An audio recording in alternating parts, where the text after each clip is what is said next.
She told me I was holding her back from her true potential, but I discovered she was actually cheating with her boss the entire time. 4 years felt like a lifetime when I thought about everything we'd built together, or at least what I thought we'd built. I'm Carter, 28 years old, working as a forensic accountant for a mid-sized firm in Tampa. The work suited me perfectly, methodical, detail-oriented, finding patterns where others saw chaos. Sienna and I had been together since college, and honestly, I thought we were solid. We'd spend Sunday mornings planning out retirement contributions, talking about buying a little vacation place near the Gulf Coast someday, maybe getting a dog when we finally bought our first house together. She worked as a third-grade teacher then, coming home with stories about her students and lesson plans spread across our kitchen table. I loved those quiet evenings, the way she'd curl up next to me while I reviewed case files, both of us comfortable in our routine. Everything changed when she landed that position at the Meridian Contemporary Gallery downtown.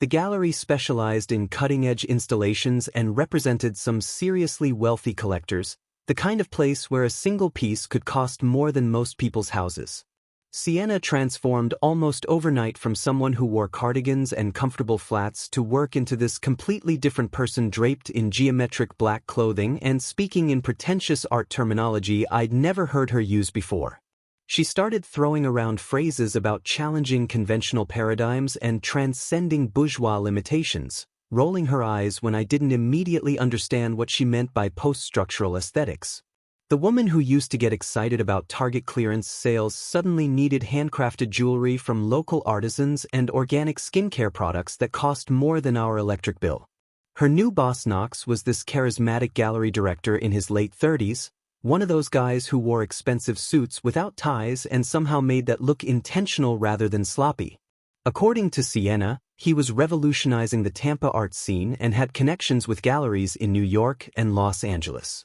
She'd come home bubbling with excitement about his innovative vision and his belief in her untapped potential, telling me how he saw qualities in her that had never been properly cultivated. Knox started scheduling these professional development sessions with her, usually over dinner at trendy restaurants I'd never heard of, places where the servers explained each dish like they were delivering poetry. When I suggested joining them sometime, Sienna would get this uncomfortable expression and explain how these were intensive career strategy conversations, too boring for someone outside the art world to appreciate. The sessions became longer and more frequent, stretching into weekends, with Sienna returning home energized in ways I hadn't seen since our early dating days. She'd talk for hours about Knox's insights into her artistic sensibilities and his plans to feature her in gallery promotional materials once she developed her personal brand properly. I started feeling like a relic from her previous life, someone she'd outgrown on her journey towards sophistication and cultural significance. The discovery happened on a Tuesday evening when Sienna left her laptop open while taking a shower. I wasn't snooping intentionally, just moving it aside to set down my coffee mug when a message notification popped up. The preview showed Knox's name and words that made my stomach drop completely. I opened their conversation thread and found months of increasingly intimate exchanges, starting with professional discussions about gallery operations and evolving into detailed descriptions of their physical encounters and shared fantasies about leaving their current lives behind. They'd been meeting at his downtown loft every time she claimed to be attending gallery events or professional development seminars, planning a future together while I sat at home thinking about vacation home floor plans and retirement account contributions that would never matter now. The messages revealed elaborate lies about weekend gallery conferences that were actually romantic getaways, expensive dinners charged to the gallery's business account, and detailed discussions about how to gradually distance herself from me without arousing suspicion. Knox had been coaching her on what he called managing the transition, helping her practice responses to my questions about her changing behavior and teaching her how to make me feel boring and conventional so I'd eventually end things myself. Reading their exchanges felt like discovering I'd been living with a complete stranger, someone who'd been systematically dismantling our relationship while I remained completely oblivious to the performance happening right in front of me. The woman I'd trusted with my financial information, my future plans, and my deepest insecurities had been sharing intimate details about all of it with someone who viewed me as nothing more than an obstacle to be carefully removed from the equation. I decided that if Sienna wanted to erase our history together, I'd help her accomplish that goal more thoroughly than she'd ever imagined. My forensic accounting background taught me that the best investigations start with documentation and systematic analysis, so I spent the next 3 days methodically planning my complete disappearance from her life while she remained completely unaware that I'd discovered her betrayal. I started by blocking her on every conceivable platform: Instagram, Facebook, Twitter, LinkedIn, Snapchat, even Venmo and Spotify, where we'd shared playlists and payment histories. I removed every photo of us from my social media accounts and deleted years of shared memories from cloud storage, effectively erasing any digital footprint of our relationship existing. The physical evidence came next as I gathered every item she'd left at my apartment over 4 years, from clothing and toiletries to books and kitchen gadgets, boxing everything neatly and arranging for her sister to collect it while Sienna was at work.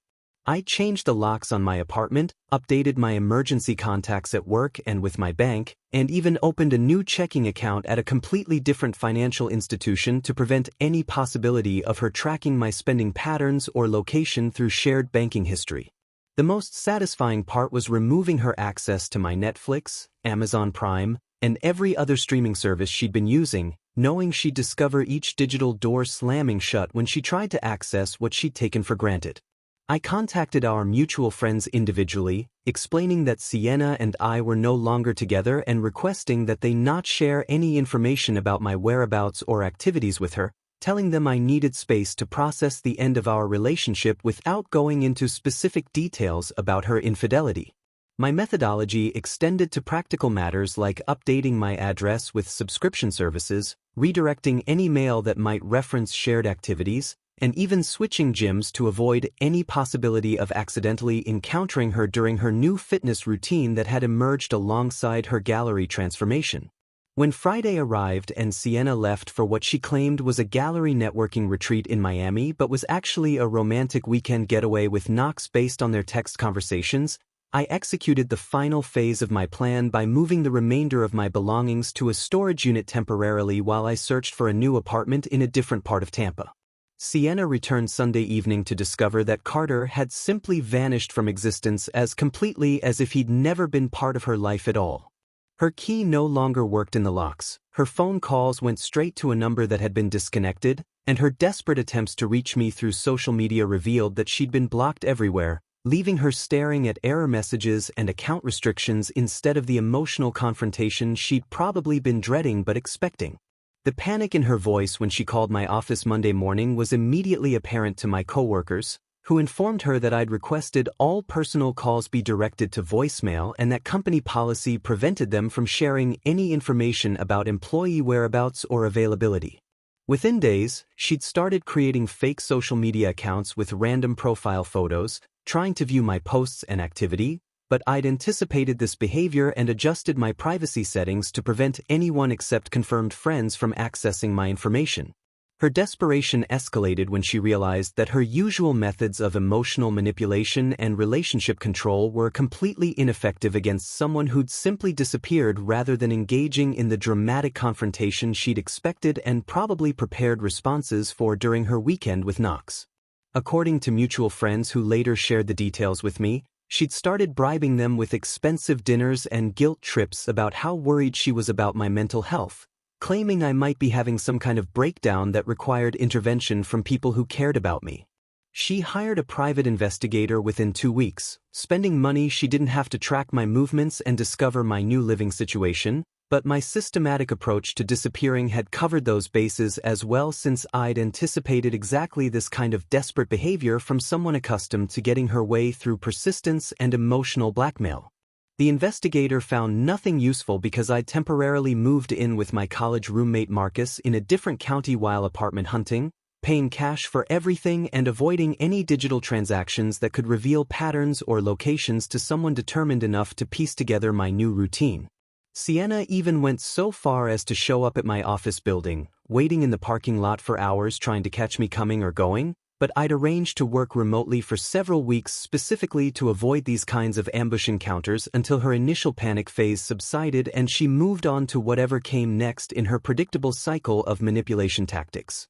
Knox's interest in Sienna evaporated faster than morning dew once she transformed from his exciting secret affair into a clingy, desperate woman who expected him to replace everything she'd lost when I disappeared from her life. Through mutual friends in Tampa's surprisingly small professional community, I learned that Knox had quickly grown tired of Sienna's constant need for reassurance and validation, especially when she started showing up at the gallery outside her scheduled hours demanding to know why he wasn't answering her texts immediately. The man who'd once praised her artistic sensibilities and untapped potential suddenly found her emotional neediness suffocating and unprofessional, particularly when she began questioning his interactions with other female employees and gallery visitors who showed any interest in contemporary art or Knox's curatorial vision. His solution was elegantly simple and typically selfish as he promoted his 24-year-old assistant Maya to handle all the high-profile client accounts that Sienna had assumed would eventually become her responsibility once she'd proven herself worthy of his professional trust and personal commitment.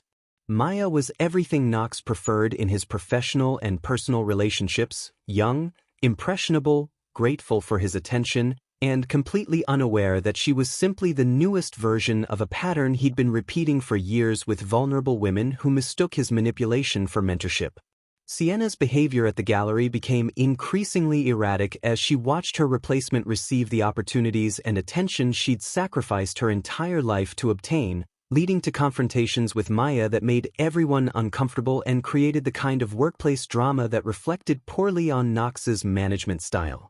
I heard she'd been caught going through Knox's personal files after hours, searching for evidence of other affairs or some kind of proof that would help her understand why she'd been so easily discarded after destroying her relationship with me for someone who viewed her as completely replaceable. The final straw came when Sienna confronted Maya in the gallery's storage area, accusing her of stealing the position that rightfully belonged to someone with more experience and dedication, creating such a hostile work environment that clients began complaining about the uncomfortable atmosphere during what should have been pleasant cultural experiences. Knox terminated Sienna for professional misconduct after she created a scene during a gallery opening, publicly accusing him of using his position to manipulate vulnerable employees and threatening to expose what she called his predatory behavior to the local art community and media outlets. The irony wasn't lost on me that she was absolutely correct about Knox's predatory nature, but her credibility was completely destroyed by the fact that she'd willingly participated in everything she now condemned until it no longer benefited her personally.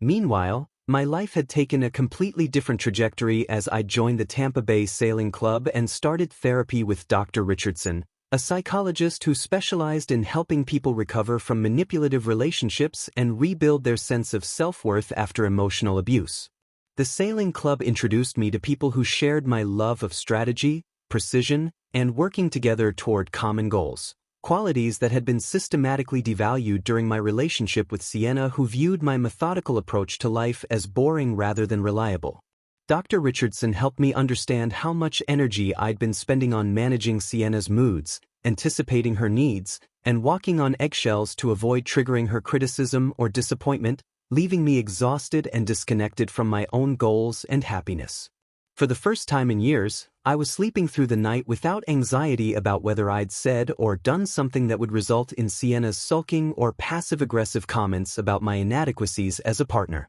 The sailing competitions gave me a sense of accomplishment based on skill development and teamwork rather than someone else's approval, while the therapy sessions helped me recognize how my natural tendency toward planning and stability had been weaponized against me by someone who preferred chaos and drama to genuine partnership.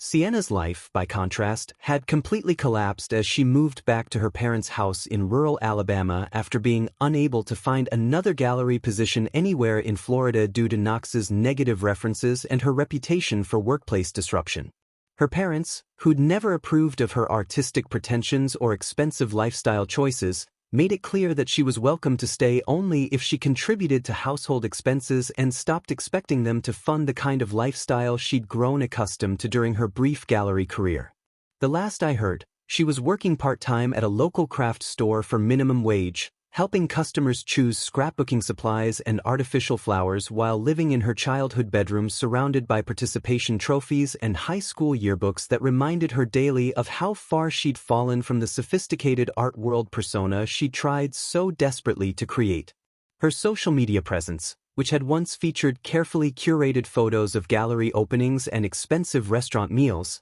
now consisted mainly of inspirational quotes about resilience and starting over, posted alongside pictures of sunset walks through rural Alabama farmland that looked nothing like the cosmopolitan lifestyle she'd abandoned me to pursue. According to her sister, who occasionally crossed paths with my mutual friends, Sienna spent most evenings researching my social media activity through fake accounts, obsessing over every photo and post to try understanding how I'd moved on so completely while her own life had disintegrated into exactly the kind of ordinary small-town existence she'd once claimed to find suffocating. The craft store job became a daily reminder of her failure to escape the conventional life she'd scorned, as she helped other people create memory books and decorative projects, celebrating the kinds of simple domestic happiness she'd thrown away for what turned out to be an elaborate fantasy constructed by someone who'd never had any intention of delivering on his promises. My transformation over the following months was remarkable in ways I couldn't have anticipated when I first discovered Sienna's betrayal and made the decision to disappear completely from her life rather than engaging in the dramatic confrontation she'd expected and probably prepared for during her weekend getaway with Knox. College friends who reconnected with me through the sailing club commented repeatedly on how much lighter and more confident I seemed, telling me they'd noticed during my relationship with Sienna that I'd become increasingly quiet and hesitant, constantly second-guessing myself in ways that seemed completely unlike the person they'd known during our university years when I'd been naturally outgoing and decisive. Dr. Richardson helped me understand that I'd been gradually adapting my personality to accommodate Sienna's need for control and attention, dimming my own interests and opinions to avoid triggering her criticism or complaints about my supposed inadequacies as someone worthy of her sophisticated artistic sensibilities. The sailing competitions became my primary focus as I threw myself into learning advanced racing techniques and navigation strategies, finding genuine satisfaction in the precision and teamwork required for successful regattas that reminded me why I'd always been drawn to activities requiring both analytical thinking and collaborative problem-solving skills. My natural competitiveness, which had been systematically discouraged during my relationship with Sienna, who viewed my drive for excellence as obsessive rather than admirable, flourished in an environment where preparation and attention to detail were valued rather than dismissed as boring personality traits that needed to be overcome through spontaneity and artistic expression. The side business I started offering financial consulting services to small nonprofits grew organically through connections I made in the sailing community, where many members were involved in charitable organizations that needed help with budget planning and grant management but couldn't afford the fees charged by larger accounting firms for services I could provide efficiently and affordably. Working with organizations dedicated to environmental conservation, youth education, and community development gave me a sense of purpose that had been completely absent during the years I'd spent supporting Sienna's expensive lifestyle and artistic pretensions that never seemed to benefit anyone except her own ego and Instagram presence. Weekend regattas across the Southeast became opportunities for both competitive sailing and exploring coastal towns I'd never visited during my relationship with Sienna, who'd always preferred expensive urban destinations with high-end shopping and trendy restaurants over the kind of authentic local experiences I discovered in places like St. Augustine, Savannah, and the Florida Keys, where sailing communities gathered for competitions and celebrations. Dr. Richardson's therapy sessions helped me recognize how much energy I'd been expending on managing Sienna's emotions and anticipating her needs while completely neglecting my own mental health and personal goals, leaving me feeling constantly drained and uncertain about my own judgment and capabilities. The realization that I'd been walking on eggshells for years, carefully moderating my behavior and opinions to avoid triggering Sienna's mood swings or passive-aggressive comments about my supposed shortcomings, was both liberating and infuriating as I understood how much of myself I'd surrendered to maintain a relationship with someone who'd never truly appreciated or valued my contributions. My friendships within the sailing community were based on shared values of integrity, hard work, and mutual respect rather than the superficial status-seeking and social media performance that had characterized Sienna's approach to relationships and personal connections throughout her brief gallery career. These were people who measured success through skill development, sportsmanship, and genuine camaraderie rather than designer purchases and exclusive event attendance, creating an environment where my natural personality traits were celebrated rather than criticized as insufficiently exciting or sophisticated for someone with artistic sensibilities and cultural ambitions. The contrast between my new social circle and the pretentious art world crowd Sienna had tried to impress was stark and enlightening, as I realized how much more comfortable and authentic I felt among people who valued substance over style and genuine accomplishment over carefully curated social media presentations designed to create envy and admiration from strangers. My confidence in professional settings also improved dramatically once I stopped constantly questioning whether my analytical approach to problem-solving was too methodical or boring, instead embracing the qualities that made me excellent at forensic accounting and financial consulting work that actually helped organizations achieve their goals rather than simply maintaining appearances. The financial freedom I experienced without Sienna's expensive demands allowed me to invest in experiences and equipment that genuinely enhanced my life, like purchasing a quality sailing dinghy for solo practice sessions and upgrading my sailing gear to compete more effectively in regional regattas that challenged my skills while connecting me with like-minded people who shared my appreciation for precision and continuous improvement. Evening meals became opportunities for reading sailing magazines, studying weather patterns, and planning weekend trips to new harbors rather than managing Sienna's moods and listening to her complaints about gallery politics or Knox's perceived slights against her artistic vision and career development. The peace I felt in my own apartment, free from the constant tension of wondering what might trigger Sienna's next criticism or emotional manipulation, was profound and reminded me what normal relationships should feel like when both people actually want to be together rather than one person tolerating the other while pursuing backup options that promised more excitement and social status. My sleep improved dramatically without the stress of managing someone else's emotional volatility, and I found myself waking up refreshed and optimistic about the day ahead instead of dreading whatever drama or financial demand might be waiting for me when Sienna emerged from her morning routine of checking social media and comparing our life to the carefully edited highlights she saw in her feeds from gallery colleagues and art world acquaintances. The regatta in Savannah changed everything when I met Luna Rodriguez, a marine archaeology graduate student from the University of Georgia who was crewing for one of the competing boats and demonstrating the kind of natural sailing instinct that comes from genuine passion rather than social obligation or image management. Luna was pursuing her doctoral dissertation on shipwreck preservation along the Georgia coast, combining her love of maritime history with cutting-edge underwater research techniques that required the same analytical thinking and attention to detail I applied to forensic accounting investigations. Our conversation during the post-race celebration revealed someone who actually listened when I explained the strategic decision-making involved in sailing competitions, asking thoughtful questions about wind patterns and tactical positioning rather than waiting politely for her turn to talk about herself and her own interests like Sienna had always done during our relationship. Luna's enthusiasm for both sailing and intellectual pursuits was infectious and authentic, stemming from genuine curiosity about the world rather than a desire to impress others with sophisticated knowledge or cultural refinement that existed mainly for social media documentation and status enhancement among people whose approval she desperately craved. We spent hours discussing everything from ancient Mediterranean trading routes to modern GPS navigation systems, discovering shared interests in precision sports, historical research, and the kind of long-term planning that builds meaningful achievements rather than temporary Instagram moments designed to create envy among acquaintances who measured success through expensive purchases and exclusive event attendance. When I posted a single photo of Luna and me together at the Regatta Awards ceremony, with her holding the trophy our team had earned through genuine skill and teamwork, Sienna's surveillance network of fake social media accounts immediately detected the new presence in my life and reported back to her within hours, according to mutual friends who later described her reaction as absolutely devastating. The photo triggered what could only be described as a complete meltdown as Sienna realized that not only had I moved on completely without any difficulty, but I'd found someone who embodied everything she'd claimed to value about sophistication and intelligence, except Luna's accomplishments were real rather than performative, and her interest in me was genuine rather than calculated for personal benefit.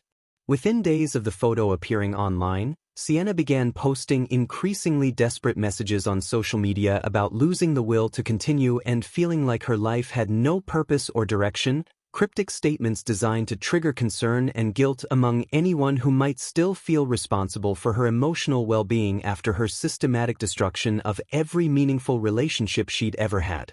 Her friends started calling me within a week, claiming that Sienna was in crisis and threatening self-harm if I didn't respond to her messages and provide the emotional support she needed to get through what they described as the darkest period of her life since moving back to Alabama and facing the reality of her choices.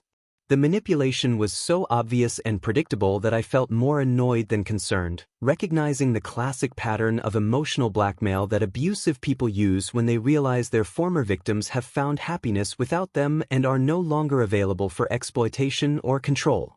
Instead of falling for the guilt trip and breaking my carefully maintained boundaries, I contacted the Crisis Intervention Services in Alabama and provided them with screenshots of her concerning social media posts, ensuring that trained professionals would evaluate her mental health rather than leaving that responsibility to an ex-boyfriend she'd systematically betrayed and manipulated. I also reached out to her parents directly, explaining my concerns about the threatening messages and providing them with contact information for local mental health resources, making it clear that while I hoped Sienna received appropriate help for whatever genuine issues she might be experiencing, I would not be manipulated back into contact through suicide threats or emotional blackmail designed to guilt me into resuming a relationship that had been unhealthy and one-sided from the beginning. Luna's response to the entire situation demonstrated exactly why she was everything Sienna had pretended to be but never actually was, as she neither showed jealousy about my ex-girlfriend's desperate attempts to regain my attention nor pressured me to handle the situation in any particular way that would reassure her about our developing relationship. Her confidence came from genuine self-worth rather than the constant need for validation that had characterized every interaction I'd ever had with Sienna, who viewed other women as competition and expected me to prove my commitment by rejecting any friendship or professional relationship that might theoretically threaten her position as the center of my attention and financial resources. The crisis intervention team contacted Sienna's parents within 24 hours and arranged for a proper mental health evaluation, which revealed that while she was genuinely depressed about the consequences of her choices, her threatening messages were primarily manipulative rather than indicating actual suicidal intent, confirming my assessment that she was using emotional blackmail as a last resort attempt to regain control over someone who'd successfully escaped her influence. Her parents were apparently furious when they learned the full extent of her manipulation tactics and the way she'd been using mental health concerns as weapons against people who'd simply refused to enable her destructive behavior, leading to some long-overdue conversations about accountability and personal responsibility that should have happened years earlier. The professional intervention also provided Sienna with genuine therapeutic resources that could actually help her address the underlying issues that led to her pattern of manipulative relationships and self-destructive choices, though whether she would take advantage of those resources remained entirely up to her rather than becoming another burden for her former victims to manage. Luna and I continued developing our relationship at a natural pace without the drama and chaos that Sienna seemed to require for excitement, discovering that genuine compatibility based on shared values and mutual respect created a much deeper foundation than the artificial intensity of constant conflict and emotional manipulation that had characterized my previous relationship experience. The contrast was remarkable as I realized how exhausting it had been to constantly manage someone else's emotions and insecurities while having my own needs and feelings dismissed as insufficiently understanding of her artistic temperament and sophisticated worldview that demanded special consideration. 10 months later, our mutual friend Jake's engagement party provided the perfect stage for what would become Sienna's most desperate and embarrassing attempt to prove she'd moved on and found someone better than the stable, boring accountant who'd failed to appreciate her true worth and artistic sensibilities. She arrived fashionably late with an obvious rental boyfriend in tow, a struggling actor named Brad who'd clearly been hired and coached to play the role of successful tech entrepreneur, complete with expensive accessories that screamed costume rental and rehearsed talking points about his innovative startup that was supposedly revolutionizing social media marketing for small businesses. Brad wore a Rolex that was obviously fake to anyone who knew what to look for, carried himself with the kind of nervous energy that comes from someone trying too hard to remember their lines, and kept checking his phone as if managing urgent business calls from investors and clients who needed his immediate attention for crucial decisions. The charade began falling apart almost immediately as Brad struggled to maintain consistency in his fabricated backstory, first claiming his company had offices in Austin and San Francisco, then later mentioning their headquarters in Denver when someone asked about the tech scene in Texas, clearly forgetting which version of his fictional biography he was supposed to be presenting. His supposed expertise in digital marketing became laughable when Jake's actual tech industry friends started asking specific questions about platform algorithms and user engagement metrics, leading to vague responses about proprietary strategies and innovative approaches that couldn't be discussed due to competitive secrecy and pending patent applications. The breaking point came when someone mentioned a recent industry conference in Miami, and Brad enthusiastically claimed to have attended and delivered a keynote presentation, not realizing he was talking to someone who'd actually been there and knew the entire speaker lineup personally since he'd helped organize the event through his marketing firm. Sienna's face went through a remarkable transformation as she watched her expensive lie unravel in real time, the confident smile she'd maintained all evening cracking as she realized everyone could see through the performance she'd orchestrated to prove her desirability and success to an ex-boyfriend who'd moved on so completely that he barely acknowledged her presence. When Brad forgot his fake company name mid-conversation and started calling it something completely different, then couldn't remember which university he'd supposedly attended for his MBA program that didn't actually exist, the second-hand embarrassment became too much for even the polite party guests to ignore gracefully. Luna handled the entire situation with the kind of grace and confidence that comes from genuine self-worth rather than the desperate need for external validation that had always driven Sienna's behavior, never showing jealousy or insecurity about my ex-girlfriend's obvious attempt to make her feel threatened or inadequate. After Brad excused himself to take a fake business call and never returned, presumably having decided the humiliation wasn't worth whatever Sienna had paid him for his acting services, she approached me during a quiet moment on the terrace where I'd stepped outside to escape the awkwardness of her unraveling performance. Her desperation was immediately apparent as she dropped the confident facade she'd maintained all evening and revealed the broken person underneath who'd been living a complete lie for months while obsessively monitoring my social media activity and constructing elaborate fantasies about winning me back through jealousy and regret. She admitted that everything about her current life was fake, from the rental boyfriend to the expensive dress she'd charged to a credit card she couldn't afford to pay off, all designed to create the illusion that she'd found something better after leaving me for what turned out to be a manipulative boss who discarded her as soon as she became inconvenient. The tears were genuine this time as she begged for another chance, claiming that Knox had manipulated her into believing I was holding her back from her true potential when the reality was that I'd been the only person in her life who'd ever provided genuine stability and unconditional support without expecting anything in return except basic respect and honesty.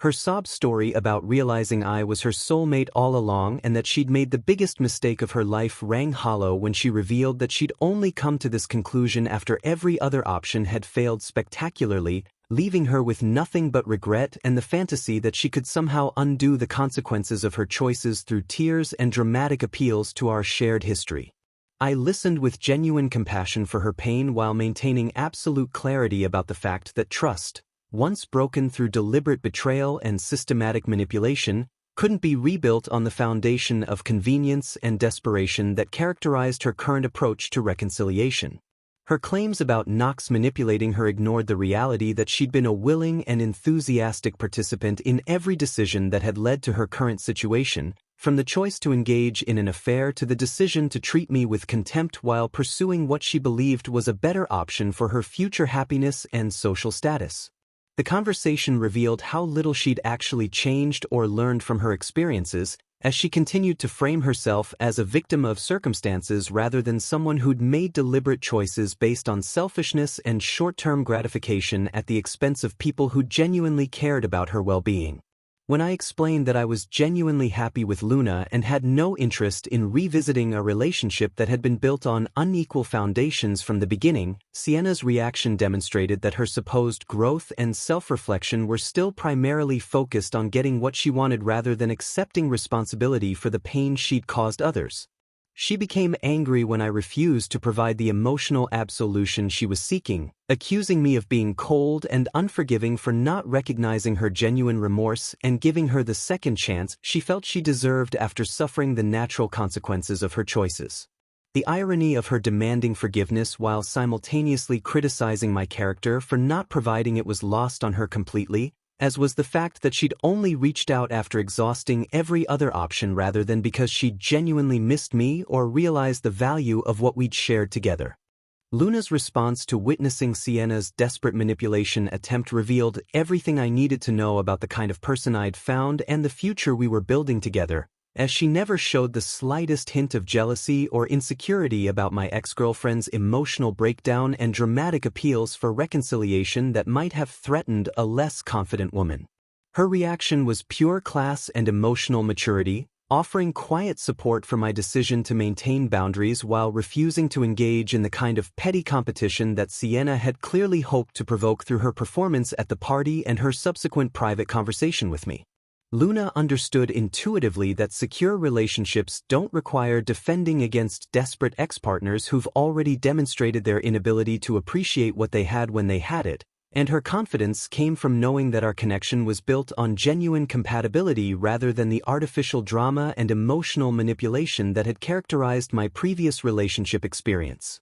18 months later, we were planning our wedding while simultaneously launching a joint venture that combined our shared passions for sailing and community service, creating a non-profit sailing instruction program for underprivileged youth that would provide both recreational opportunities and valuable life skills to kids who'd never had access to maritime activities. The business plan reflected everything I'd learned about building something meaningful with a true partner who shared my values and work ethic rather than someone who viewed my planning and organizational skills as boring personality traits that needed to be overcome through spontaneity and artistic expression. Luna's expertise in marine archaeology brought historical context and educational depth to our program, while my financial background ensured sustainable funding and proper business management that would allow us to expand our services over time rather than burning through initial enthusiasm without proper planning for long-term success. Our relationship had taught me the profound difference between someone who promises to change after their other options fail and someone who chooses you completely from the beginning,